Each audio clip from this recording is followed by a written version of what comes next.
Magandang buhay po at welcome na welcome po kayo dito sa aking Mathematics Tagalog tutorial. Sa video na ito ay papaliwanag ko sa inyo about special product on how to find the cube of a binomial. So kagaya po nito, we have x plus 5 cube and we have x minus 2 cube.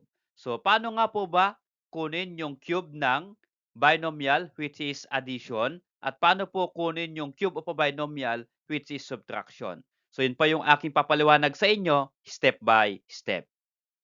Okay, so bago ako magbigay ng example, ito po yung ating rule in finding the cube of a binomial. So we have a plus b cube and we have a minus b cube. So yung una ay addition at yung pangalawa ay subtraction. So for addition, lahat ng operation sa kanyang product ay addition lahat. Okay? At sa subtraction naman, a minus b, yung pangalawang term at panghuling term ang minus. Okay? So, unahin natin, paano nga po ba kunin yung cube of a binomial? So we have, there are 4 terms ang magiging product po natin. So 4 terms, tingnan natin. So first, second, third, and then fourth. Gawon din sa subtraction, 4 terms din lang po yan.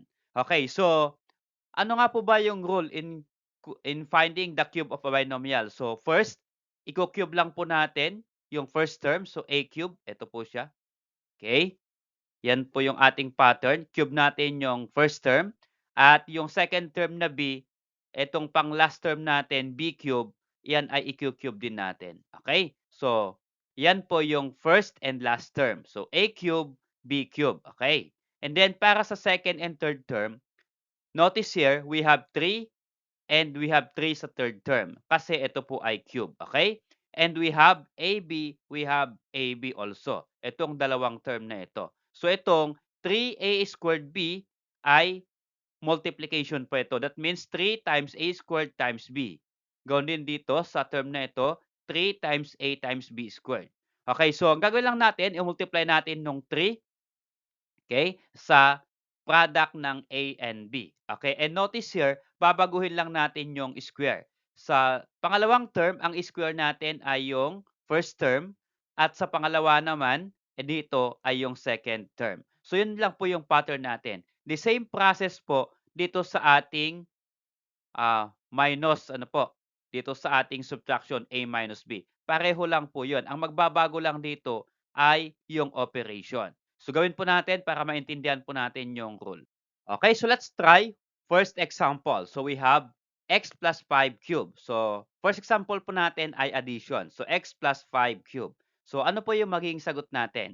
Ang ibig sabihin po ng x plus 5 cube ay we have x plus 5 times x plus 5 times x plus 5.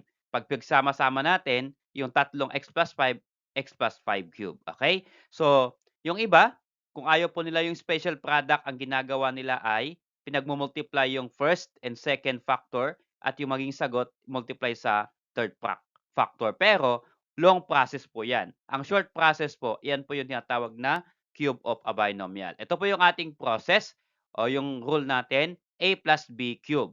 Plus po yung kinuha ko kasi addition po or plus po yung ating given. Okay? So, gawin po natin. So, x plus 5 cube.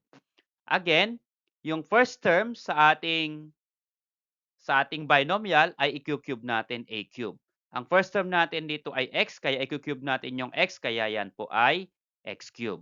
Okay, so next po ay, since ito po ay x plus 5 addition, lahat po ng operation sa ating product ay addition. Kaya x cube, ito yung first term natin, a cube, then magiging plus.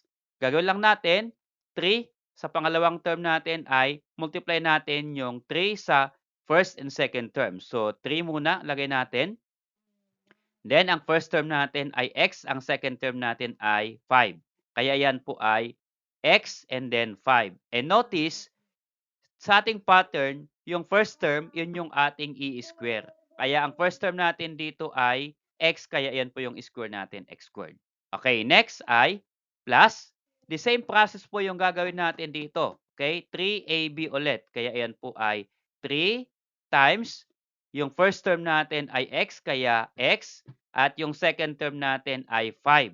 Since dito, Ang square naman natin ay yung pangalawang term. Kaya yung 5 yung pangalawa, kaya yan po ay magiging 5 square. Okay? Repeat natin. 3x5 kasi x5 po yan. And then 3x5.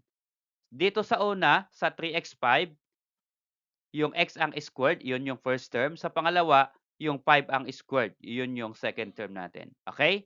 And then, para sa panghuling term natin, i-cube natin yung ating pangalawang term na 5. Kaya ayan po ay plus 5 cube. Okay, so simplify po natin. So this will become, so x cube, hindi na po natin pwedeng simplify yan, kaya x cube plus, sa ating second term, 3 times x squared times 5. So ito, 3 and 5, pwede na pong i-multiply itong 3 and 5 nito. And 3 times 5 is equal to 15. Okay? And then, itabi natin yung variable na x squared. And then, next, ito ay plus. Sa ating pangatlong term, 3 times x times 5 squared. Hindi natin pwedeng i-multiply yung 3 times 5 squared kasi yung 5 ay mayroon pa siyang exponent. Kailangan simplify po natin itong exponent ng 5. Okay? So, remain po itong 3x, magiging 3x, and then, what is 5 squared? Ang 5 squared po ay 25. And then, plus, what is 5 cubed? Ang ibig sabihin po niyan, 5 times 5 times 5. So, 5 times 5 is 25. 25 times 5 is 125. Okay. So, next, meron po tayong sisimplify itong third term. Di pa po nasisimplify. Pero ito pong first and second term, x cubed plus 15x squared, ay simplified na po yan. So, kopyahin lang po natin. So, in this case, pwede na pong i-multiply yung 3 times 25. So, 3 times 25 is equal to 75. And then, yung variable na x, kaya 75x. And then, bring down natin plus 125. So, we have x cubed plus 15x squared plus 75x plus 125. So, hindi na po natin pwedeng i-add itong mga terms na ito kasi sila ay similar terms. So, we have, tingnan natin yung exponent, pababa, 3, 2, 1, 0. Okay, so ito na po yung product ng x plus 5 cube. Okay, so how about naman itong x minus 2 cube? So, ang given naman po dito ay minus. So, how to get the cube of a binomial which is minus? Okay, so again, ang ibig sabihin po ng x minus 2 cube ay x minus 2 times x minus 2 times x minus 2. So, tatlong x minus 2 po yan. So, pag pinagsama-sama natin, tatlong x minus 2, kaya x minus 2 cube. Okay, so para mas madaling kunin yung product ng tatlong x minus 2, gamitin po natin yung special product. Okay, so we have a minus b cube. Okay, so the same process sa addition, ganito lang po yon. Okay, una ay i-cube natin yung first term. So x ang first term natin, so yan po ay x cube. And then sa ating pattern, ang ating second term at last term ang minus. So ito po yung first term natin x cube, kaya ang second term natin ay magiging minus. Okay?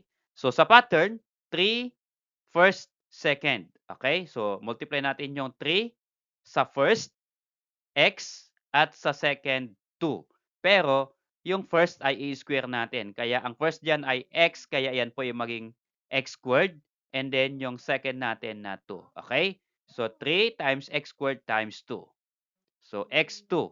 x2 yan. So yung first term ang i-square natin. And then plus, again, lagyan na ulit natin ng 3 at yung x na first term at yung second term naman ang i-square natin. Kaya 2 square. Okay? And then, ang last term natin ay minus kasi yun po ay sa rule ay minus. Cube naman po natin yung second term. Ito po yung second term natin sa binomial 2. So, magiging 2 cube. Okay, so again, i-review natin itong second term at third term. Okay, so 3x2, 3x2.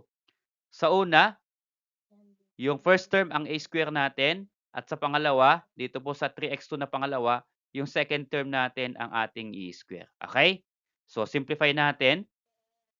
Yung x cube, di na po pwedeng simplify yan. So, minus, again, we can multiply. 3 times 2 here is equal to 6. Okay? Then, yung variable na x squared. Plus, we have 3 times 2 square. Again, hindi natin pwedeng i-multiply yung 3 sa 2 square kasi ito po ay may square. Okay? Simplify po natin itong 2 square. So, bring down mo natin yung 3x Okay? And then yung 2 square is equal to 4. Okay? Then minus 2 cube is equal to 8. So in this case, ito pa po ang hindi pa nakasimplify, 3x times 4. Okay? Bring down natin itong first and second term. X cubed minus 6x squared. Then 3 times 4 is 12. And then yung variable na x. Kaya 12x, then bring down minus 8. So notice here, we have 3, 2, 1, 0 yung ating exponent. So ibig sabihin, ito po yung product ng x minus 2 cube.